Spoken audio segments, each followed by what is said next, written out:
अफ़गानिस्तान के पूर्वी हिस्से में आए 6.0 की तीव्रता के भूकंप में अब तक 800 से अधिक लोगों की मौत जबकि 2000 से ज़्यादा लोग घायल हुए हैं। अफ़गानिस्तान के पूर्वी हिस्से में 6.0 तीव्रता का भूकंप आया था, जिसमें अभी तक 800 से अधिक लोगों की मौत हो गई जबकि 2000 से ज़्यादा लोग घायल हैं। भूकंप के कारण मिट्टी और पत्थर से बने घर ढह गए। अक्सर देखा जाता है कि पहाड़ी इलाकों में पत्थर से घर बनाया जाता है, मिट्टी या फिर अन्य किसी झुग्गी झोपड़ी टाइप का घर बना रहता है। तो अफ़गानिस्तान भी एक पहाड़ी देश है जहाँ पर पत्थर से ज़्यादातर घर बनाए जाते हैं। तो ऐसी स्थिति में भूकंप के कारण मिट्टी और पत्थर से बने घर ढह गए हैं पूरी तरीके से।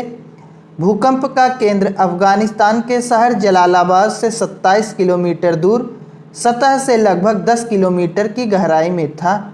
भूकंप का जो केंद्र है वह अफ़गानिस्तान के शहर जलालाबाद से 27 किलोमीटर दूर और सतह से लगभग 10 किलोमीटर की गहराई में था।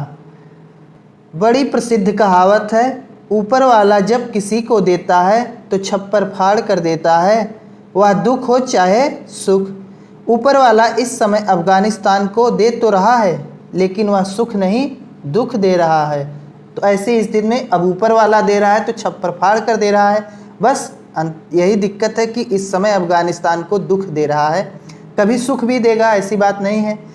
यह आपदा ऐसे समय में आई है जब अफ़गानिस्तान पहले से ही मानवीय संकटों से जूझ रहा है। एक और अंतर्राष्ट्रीय मदद में भारी कमी आई है और दूसरी ओर पड़ोसी देशों से बड़ी संख्या में लोगों को वापस भेजा जा रहा है।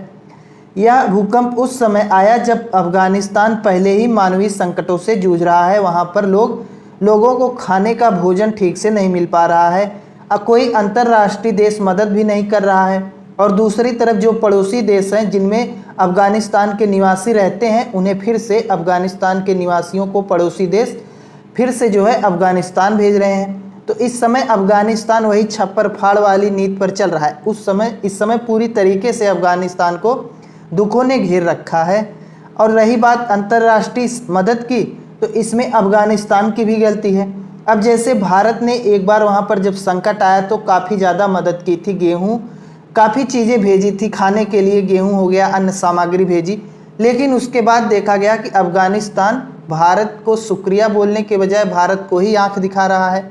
तो इससे पूरी दुनिया में यही संदेश जाएगा कि जो अफ़गानिस्तान की मदद करता है अफ़गानिस्तान उसी को ही आंख दिखाता है, तो कौन मदद करे।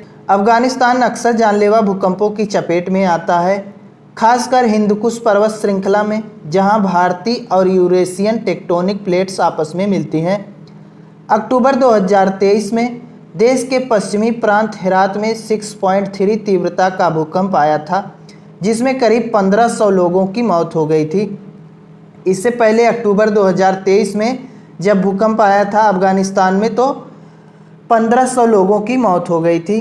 अब आइए देख लेते हैं कि आखिर भूकंप आते क्यों हैं, भूकंप आने का कारण क्या है। पृथ्वी की सबसे बाहरी परत क्रस्ट कई बड़ी बड़ी टेक्टोनिक प्लेटों से बनी है जो एक अर्ध तरल परत पर धीरे धीरे खिसकती रहती हैं। जब ये प्लेटें एक दूसरे के किनारों पर घर्षण के कारण अटक जाती हैं तो उनमें तनाव जमा हो जाता है। अब जैसे कोई प्लेट है इधर जा रही है, कोई प्लेट इधर आ रही है, जब ये प्लेटें सरकते सरकते आप यहाँ आकर एकदम सट जाएंगी, उसके बाद जब जगह नहीं बचेगा इधर उधर जाने का, तब ये प्लेट खूब जोर लगाएगी, ये वाली जोर लगाएगी। तो ऐसी स्थिति में जब जाने की जगह नहीं है तो इनमें तनाव आ जाता है। जब यह तनाव घर्षण से ज़्यादा हो जाता है तो भूमिगत चट्टानें अचानक टूट जाती हैं और एक फॉल्ट लाइन के साथ तेज़ी से खिसकती हैं। इस अचानक ऊर्जा की रिहाई से भूकंपी तरंगें उत्पन्न होती हैं जो पृथ्वी की पपड़ी से होकर गुजरती हैं और धरती में कंपन पैदा करती हैं और इसी कंपन को भूकंप कहते हैं। अब यहाँ सवाल यह खड़ा होता है कि आखिर भूकंप कुछ ही क्षेत्रों में बार बार क्यों आता है। किसी किसी क्षेत्र में आज कई वर्षों से भूकंप आया ही नहीं और कहीं कहीं भूकंप लगातार आते हैं। इसका क्या कारण है।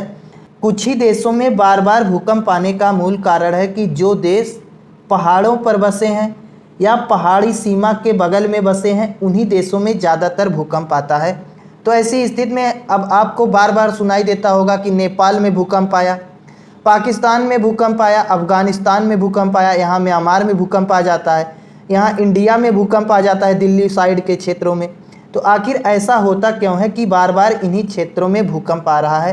तो ऐसी स्थिति में इन क्षेत्रों में ज़्यादातर भूकंप आने का कारण है कि ये लोग हिमालय पर्वतीय क्षेत्र में बसे हैं और आज भी अभी भी हिमालय पर्वत का निर्माण जारी है, हिमालय पर्वत का आज भी विकास हो रहा है। तो ऐसी स्थिति में आप हिमालय पर्वत पर बसे हैं और उस हिमालय पर्वत का विकास हो रहा है, दिन प्रतिदिन उसकी ऊंचाइयां बढ़ती जा रही हैं। तो ऐसी स्थिति में यहाँ पर भूकंप आना लाजमी है। आप लोग इस मैप में यूरेशियन प्लेट और इंडियन प्लेट देख सकते हैं, यहाँ पर आपको समझने में आसानी होगी। यूरेशियन प्लेट इधर आ रही है भारत की तरफ और इंडियन प्लेट भारतीय प्लेट इधर जा रही है।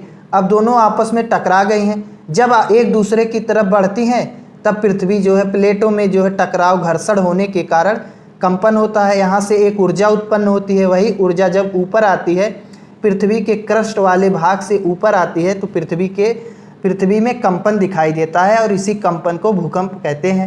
बस आप लोग इतना ही समझिए, ज़्यादा समझे चक्कर में वीडियो बहुत लंबा हो जाएगा। अगर कोई आपसे पूछे कि हिमालयी क्षेत्र में बार बार भूकंप क्यों आ रहा है, तो आप लोग कहना कि यूरेशियन प्लेट और इंडियन प्लेट आपस में टकराती हैं, जिसके कारण एक ऊर्जा उत्पन्न होती है और वही ऊर्जा जब क्रस्ट को पार करते हुए ऊपर आती है तो पृथ्वी में कंपन होता है और वही कंपन भूकंप है। बस आप लोग उसे इसी प्रकार थोड़े में समझा देना।